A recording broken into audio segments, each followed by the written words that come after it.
আজি আমাৰ বাবে এটা অত্যন্ত দুখৰ দিন যে হেমন্তক আমি হেৰুৱাবলগীয়া হ'ল। কিন্তু হেমন্তৰ মাক দেউতাকে আজি ইমান এটা ডাঙৰ কাম কৰিছে। আজি তেওঁলোকক যেতিয়া গুৱাহাটী মেডিকেল কলেজত অনুৰোধ জনোৱা হ'ল, তেওঁলোকে একেষাৰে মান্তি হৈছে হেমন্তৰ কিডনী দুটা, তেওঁলোকে ব্ৰেইন ডেড হোৱা নাছিলে তেওঁ, তেতিয়া হেমন্তৰ কিডনী দুটা দান দিবলৈ মাক দেউতাকে আজি যি এটা নিদৰ্শন এটা দাঙি ধৰিলে। আৰু দুজন মানুহ আজি ৰাতিপুৱা তেওঁলোকৰ এই মহানুভাৱৰ বাবে, তেওঁলোকৰ এই মহৎ আজি যি কাম তেওঁলোকে কৰিলে তাৰ বাবে দুজন মানুহ আজি বাচি গৈছে। আজি তেওঁলোকৰ ওপৰত অৰ্গেন ট্ৰান্সপ্লাণ্ট কৰা হৈছে।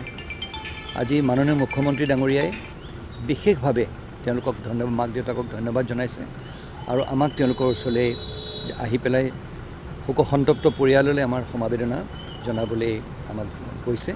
আমি সেই অনুপাতে আমি আহিছিলোঁ আৰু আমি তেওঁলোকক সমবেদনা জনোৱাৰ লগতে আমাৰ সমাজখনৰ হৈ তেওঁলোকক বিশেষভাৱে ধন্যবাদ জনাইছোঁ। আৰু তেওঁলোকৰ নিচিনাকৈ আৰু যদি লোক কেতিয়াবা এক্সিডেণ্টত হ'ব পাৰে বা যিকোনো কাৰণত যেতিয়ালৈকে ব্ৰেইন ডেড হোৱা নাই, তেওঁলোকে যদি এনেকৈ সমগ্ৰ অসমত যদি এইটো হয়, আমি বহুতো লোকক আমি বচাব পাৰিম।